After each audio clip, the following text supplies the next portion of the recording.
વરસાદ બન્યું આફત. ભૂસ્ખલન થતાં પથ્થરો નીચે વાહનો દટાયા. હિમાચલમાં તંત્ર દોડતું થયું. દેશના મોટાભાગના હિસ્સામાં ગુરુવાર રાતે અને શુક્રવારે ભારે વરસાદે તારાજી સર્જી હતી. વરસાદને લીધે પર્વતીય રાજ્યોમાં ભૂસ્ખલન જેવી ઘટનાઓ બની હતી.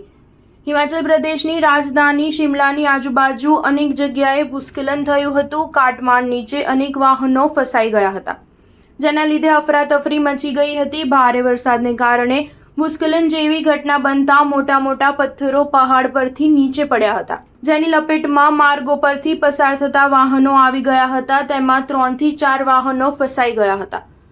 જો કે ત્યાં હાજર લોકોએ હેમખેમ લોકોને બચાવી લીધા હતા.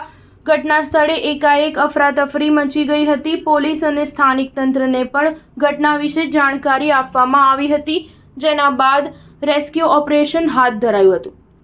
વાહન વ્યવહાર પણ થંભી ગયું હતું. પર્યટકો પણ મુશ્કેલીમાં મુકાયા હતા. હવામાન વિભાગે હજુ પણ ભારે વરસાદની આશંકા વ્યક્ત કરી છે, જેના લીધે સ્થાનિક સરકારે એલર્ટ જાહેર કરી દીધું છે. થોડા દિવસ પહેલા પાણી માટે ફાંફા મારતી દેશની રાજધાની એક જ વરસાદમાં પાણી થઈ ગઈ હતી. અનેક જગ્યાઓ પર પાણી ભરાઈ ગયું હતું.